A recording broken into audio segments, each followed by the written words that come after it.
আকাশবাণী কলকাতা। স্থানীয় সংবাদ পড়ছি সংযুক্তা সিংহ। বিশেষ খবর। উত্তরবঙ্গে বন্যা পরিস্থিতির মোকাবিলায় মুখ্যমন্ত্রী ইন্দো ভুটান নদী কমিশন গঠনের জোরালো দাবি জানিয়েছেন। এই দাবি নিয়ে দিল্লি যাবে বিধানসভার প্রতিনিধি দল।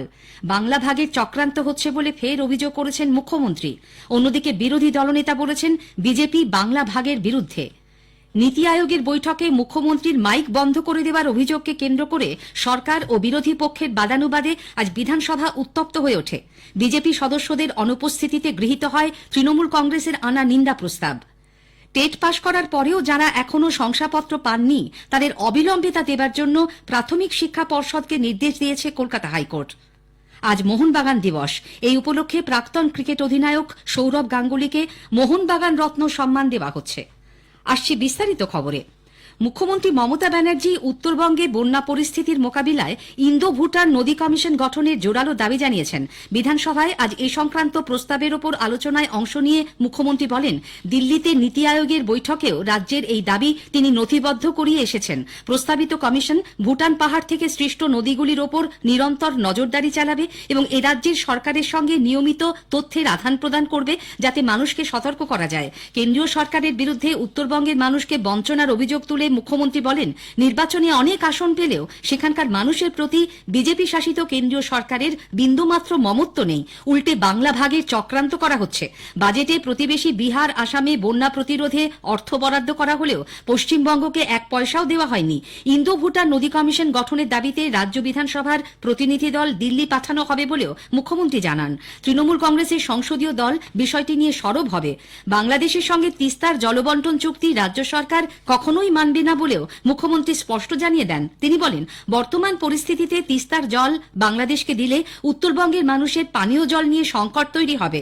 বাংলাদেশের মানুষের প্রতি তাদের সহানুভূতি থাকলেও রাজ্যের মানুষের স্বার্থের সঙ্গে কোনোভাবেই আপোষ করা সম্ভব নয়। অন্যদিকে রাজ্যের সঙ্গে আলোচনা না করেই কেন্দ্রীয় সরকার একতরফা ফারাক্কা চুক্তি পুনর্নবীকরণের চেষ্টা করছে বলে মুখ্যমন্ত্রী অভিযোগ করেন। তিনি বলেন, গঙ্গা ভাঙনের ফলে পদ্মা ভাঙনের কারণে মালদা, মুর্শিদাবাদে ৩,৭৭৩ হেক্টর কৃষি ও বাস্তু জমি তলিয়ে গেছে। দীর্ঘদিন সংস্কার না হবার কারণেই ফারাক্কা ব্যারেজ সংলগ্ন ১৬৩.৫ কিলোমিটার এলাকা ভাঙনের কবলে পড়েছে বলেও তার দাবি।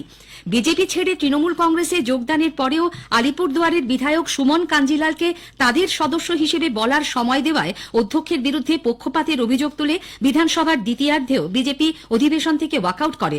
উত্তরবঙ্গে বন্যা সমস্যা নিরসনে ভুটানের সঙ্গে যৌথ নদী কমিশন গড়ার প্রস্তাব নিয়ে বিধানসভার দ্বিতীয় দফায় এই আলোচনা শুরু হয়। বিজেপির মুখ্য সচেতক শঙ্কর ঘোষ আলোচনা শুরুতেই অধ্যক্ষ বিমান বন্দ্যোপাধ্যায়ের দৃষ্টি আকর্ষণ করে সুমন কাঞ্জিলালের নাম তাদের বক্তার তালিকা থেকে বাদ দেবার দাবি জানাতে থাকেন। অধ্যক্ষ সেই দাবি না মানায় সদস্যরা স্লোগান দিতে দিতে সভাকক্ষ ত্যাগ করেন। এরপর তারা বিধানসভার প্রবেশপথের বাইরে বিক্ষোভে সামিল হন। বিধায়ক অগ্নিমিত্রা পাল জানান, বিজেপি মুখ্য সচেতক বক্তাদের যে তালিকা পাঠিয়েছেন তার বাইরে অধ্যক্ষ সুমন কাঞ্জিলালকে বিজেপি বিধায়ক হিসেবে উল্লেখ করে তালিকায় অন্তর্ভুক্ত করেন। অধ্যক্ষের বিরুদ্ধে পক্ষপাতিত্বের অভিযোগ করে অগ্নিমিত্রা বলেন, এই দ্বিচারিতা বন্ধ না হলে বিজেপি পরিষদীয় দল গোটা অধিবেশন বয়কট করবে। বিরোধী দলনেতা শুভেন্দু অধিকারী পরে সাংবাদিকদের বলেন, এই ঘটনা লজ্জাজনক। প্রশ্নোত্তর ও উল্লেখ পর্বের মতো বিষয়গুলি অধ্যক্ষের এখতিয়ারভুক্ত হলেও অধিবেশনে বিরোধী পক্ষের কারা বলবেন সেটা শাসক দল বা অধ্যক্ষ স্থির করতে পারেন না। যে সুমন কাঞ্জিলালকে নিয়ে মমতা ব্যানার্জি লোকসভায় নির্বাচনে একাধিক মিটিং করেছেন, তার ভাইপো মিটিং করেছেন, গলায় জোড়া ফুলের প্রতীক চিহ্ন লাগানো উত্তরীয় বা অঙ্গবস্ত্র পরিয়েছেন, তাকে আজকে বিধানসভায় বিজেপির সদস্য হিসেবে বলছেন রেজিস্টার লায়ার। অন্যদিকে অধ্যক্ষ জানিয়েছেন, ২৬ তারিখ বিধানসভার বুলেটিনে এই আলোচনার অন্যতম প্রস্তাবক হিসেবে সুমন কাঞ্জিলালের নাম ছিল, কাজেই আজ এ নিয়ে প্রতিবাদ অর্থহীন। বিজেপি বাংলা ভাগের বিরুদ্ধে বলে বিরোধী দলনেতা শুভেন্দু অধিকারী স্পষ্ট জানিয়েছেন, অনুপ্রবেশ রুখতে রাজ্যের একাংশকে নিয়ে কেন্দ্রশাসিত অঞ্চল ঘোষণার যে দাবি দলের বিধায়করা জানিয়েছেন সেই প্রসঙ্গে আজ সাংবাদিকদের প্রশ্নের উত্তরে শুভেন্দু বলেন, এ ব্যাপারে বিজেপির অবস্থান খুব স্পষ্ট। ভারতীয় জনতা পার্টি পরিষ্কার স্ট্যান্ড, আমরা বঙ্গভঙ্গ, বাংলা ভাগ, আলাদা রাজ্য এসব চাই না। আমাদের বক্তব্য খুব পরিষ্কার, উত্তরবঙ্গের যে মহাকরণ উত্তরকন্যা, সেখানে কোন সচিব বসেন না, উত্তরবঙ্গের মানুষকে কলকাতা আসতে হয়। জলপাইগুড়ি সার্কিট বেঞ্চ এখনো পূর্ণতা পায়নি। উত্তরবঙ্গের মানুষ কলকাতা আসবে না, তাদের পরিষেবা উত্তরবঙ্গ থেকে দিতে হবে। উত্তরবঙ্গের এই আবেদনের সঙ্গে ভারতীয় জনতা পার্টি আছে। নতুন দিল্লিতে শনিবার নীতি আয়োগের বৈঠকে মুখ্যমন্ত্রী মমতা ব্যানার্জির মাইক বন্ধ করে দেবার অভিযোগ নিয়ে শাসক ও বিরোধী পক্ষের চাপানোতরে আজ বিধানসভার পরিস্থিতি উত্তপ্ত হয়ে ওঠে। বিজেপি সদস্যদের কক্ষত্যাগের মধ্যেই গৃহীত হয় শাসক দলের আনা নিন্দা প্রস্তাব। সভায় এর তীব্র বিরোধিতা করে বিজেপির মুখ্য সচেতক শঙ্কর ঘোষ বলেন, মুখ্যমন্ত্রীর মাইক বন্ধ করে দেবার অভিযোগ ঠিক নয়। প্রস্তাবের ওপর তৃণমূল কংগ্রেস সদস্যদের বক্তব্য চলাকালীনই মুখ্যমন্ত্রীর বিরুদ্ধে মিথ্যাচারের অভিযোগ তুলে বিজেপি সদস্যরা স্লোগান দিতে দিতে সভা থেকে ওয়াকআউট করেন। প্রসঙ্গে মুখ্যমন্ত্রী আবারও সভায় জানান, ওই দিনের বৈঠকে চন্দ্রবাবু নাইডু এবং বিজেপির মুখ্যমন্ত্রীদের 20-25 মিনিট বলার সুযোগ দেওয়া হলেও তার মাইক মাত্র 5 মিনিট বলার পরই বন্ধ করে দেওয়া হয়েছিল। এর আগে নিন্দা প্রস্তাব উত্থাপন করে মন্ত্রী মানস ভূঁইয়া বলেন, নীতি আয়োগের বৈঠকে যে অগণতান্ত্রিক আচরণ করা হয়েছে গোটা দেশ তার সাক্ষী।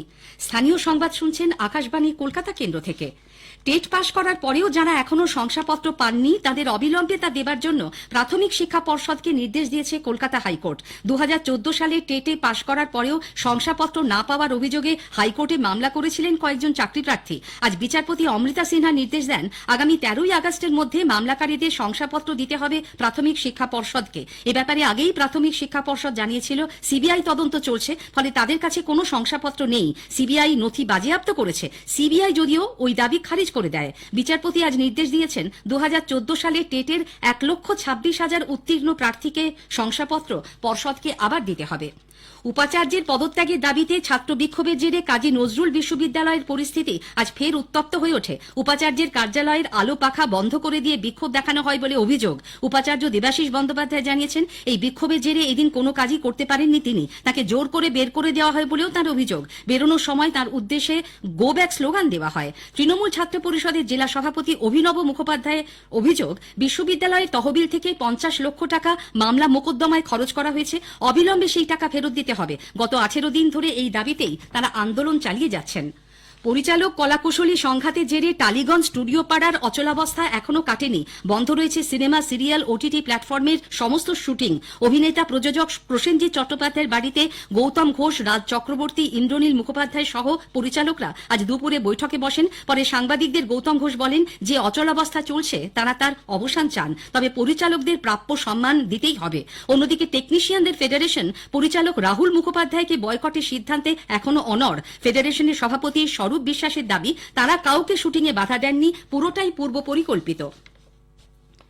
বিএসএনএল কলকাতার সঙ্গে 11 লক্ষ টাকার বেশি অঙ্কের প্রতারণা মামলায় বিশেষ সিবিআই আদালত প্রাক্তন কর্মী চন্দন দাসকে 7 বছরের সশ্রম কারাদণ্ড ও 25,000 টাকা জরিমানার আদেশ দিয়েছে। 2003-এর এই মামলায় চার্জশিট দাখিল হয় 2005-এর 31শে জানুয়ারি। চন্দন তখন ছিলেন টেলিকম অফিস অ্যাসিস্ট্যান্ট ও ক্যাশিয়ার।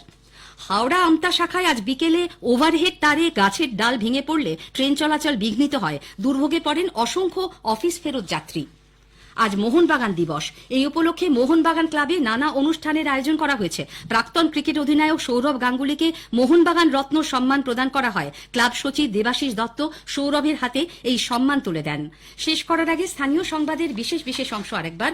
উত্তরবঙ্গে বন্যা পরিস্থিতি মোকাবিলায় মুখ্যমন্ত্রী ইন্দো ভুটান নদী কমিশন গঠনের জোরালো দাবি জানিয়েছেন। বাংলা ভাগের চক্রান্ত হচ্ছে বলে ফের অভিযোগ করেছেন মুখ্যমন্ত্রী। অন্যদিকে বিরোধী দলনেতা বলেছেন, বিজেপি বাংলা ভাগের বিরুদ্ধে। স্থানীয় সংবাদ শেষ হলো।